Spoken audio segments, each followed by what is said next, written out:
Nanalo ng Family Feud ng Team The Slayers ng 200,000 pesos. Family Feud, 5:40 p.m.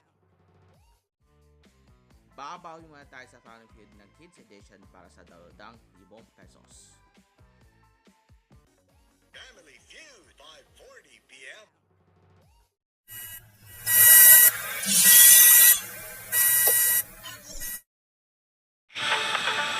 Welcome to my episode that is called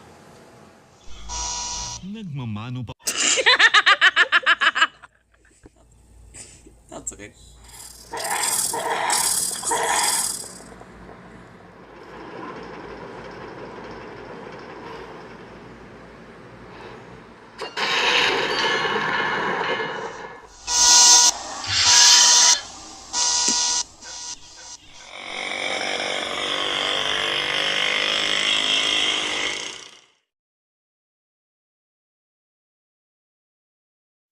NATO military leaders are set to meet virtually to discuss how to assure Ukraine's security.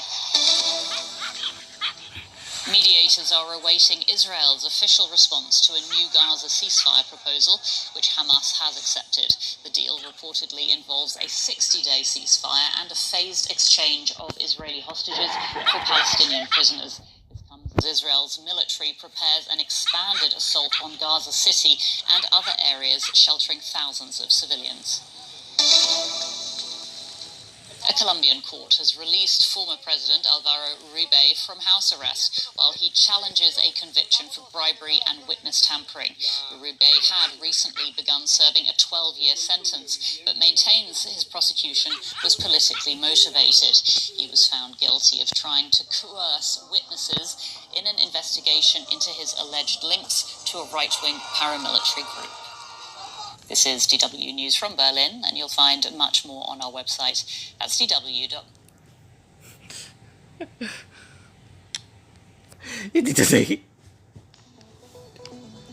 Today, the US considers air support to guarantee Ukraine's safety in any post-conflict deal. Washington explores whether it can get equity in chip makers, even those overseas, in return for Biden-era funding. Japan ponders a huge policy change on nuclear weapons. And the man behind that Zelensky suit tells us about his last-minute adjustments. It's Wednesday, August 20th. This is Reuters World News, bringing you everything you need to know from the front lines in 10 minutes, 7 days a week. I'm Kim Vanell in Wanganui, New Zealand.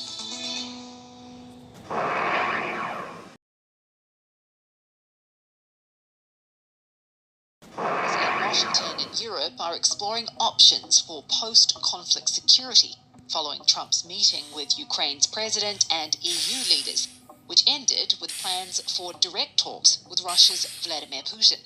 Steve Holland has more on the US calculations.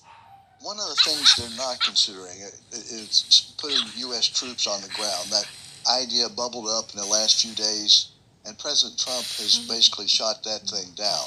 But other ideas that are possible are the United States providing air support for whatever peacekeeping buffer is there along the border. There's also the possibility of supplying air defense systems to Ukraine to protect them from these drone attacks, missile attacks from Russia. Theoretically, if there's a halt to the fighting, these people would be there on a peacekeeping basis. Another option, according to two sources Reuters spoke with, is sending European forces to Ukraine, but putting the US in charge of them. Whatever is worked out, President Trump will need to allay fears domestically. The American public is largely supportive of Ukraine, but they're also leery of more foreign entanglements. Trump was elected on one of the notions that he would not involve the United States in overseas conflicts.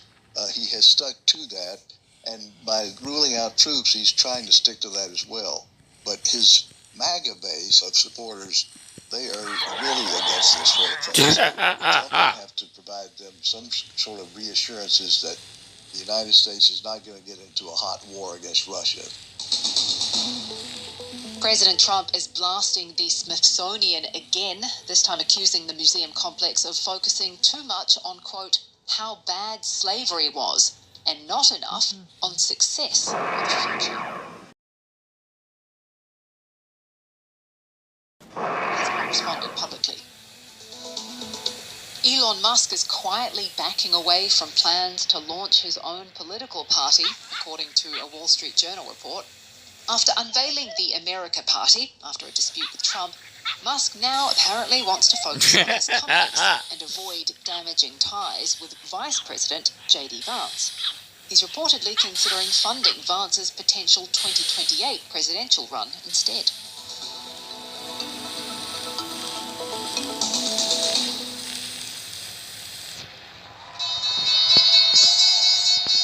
President Trump is once again leaning into his deal-maker instincts, this time with the semiconductor industry.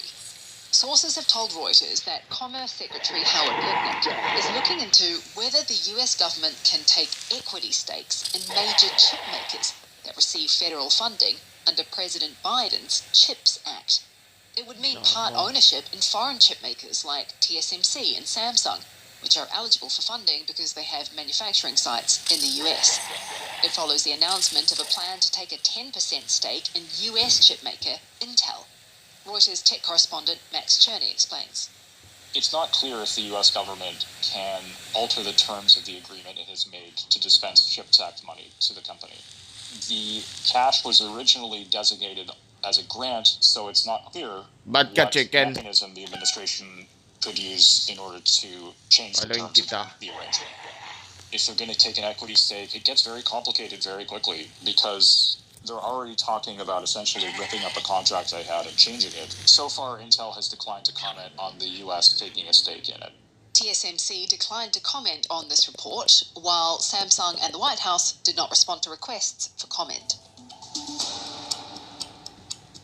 Israel is considering Hamas's proposal of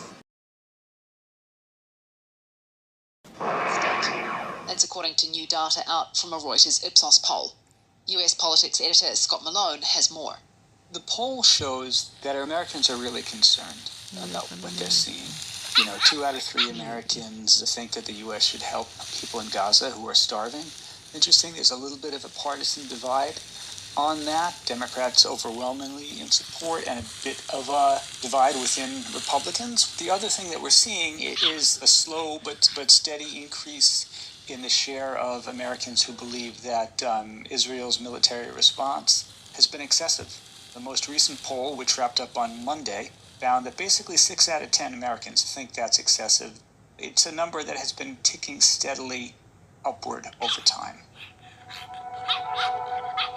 Japan is rethinking its post-war stance on nuclear weapons.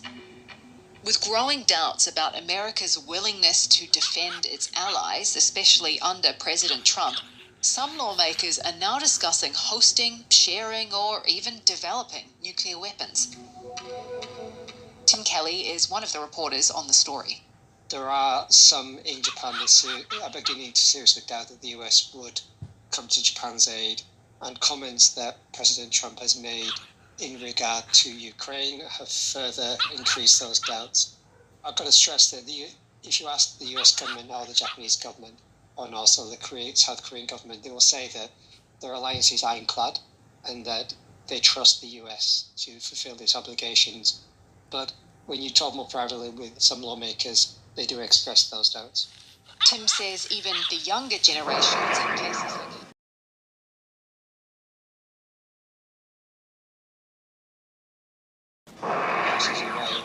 the events of 1945 is becoming not a lived event, but a historical event. And then at the same time, they're looking at, around Japan, they're looking at nuclear-armed China, nuclear-armed Russia, and North Korea. And then they see these countries as threats to Japan's national security. And they feel that Japan needs to strengthen its deterrence against any future attacks. And one way to do that is through nuclear weapons, either the US nuclear umbrella and to bolster that deterrent, or if that fails, perhaps even in the future that Japan could develop and possess its own nuclear deterrence. And before we finish, let's return to Ukraine. And another talking point from Monday's White House meeting, that suit. President Zelensky, you look fabulous in that suit. I said the same. Zelensky's black shirt and blazer combo certainly made diplomatic waves, as well as keeping Donald Trump and journalist Brian Glenn happy. He was the one who called out Zelensky for his attire in February. Behind the new look, Ukrainian designer Viktor Anisimov. He told us he didn't tailor the look for Trump or anyone else. He says a leader should look dignified, and that's it. And it was all very last minute. Anisimov saying that he was working on alterations until just before Zelensky flew out to Washington.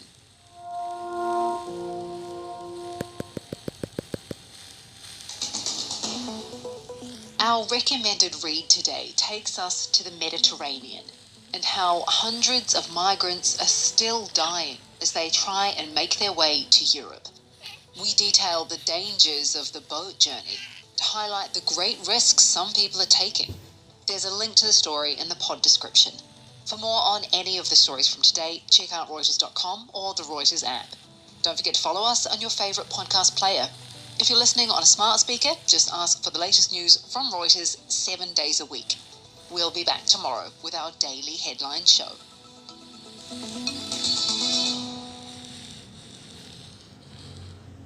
That's it for your news updates. To see more stories, open Google News.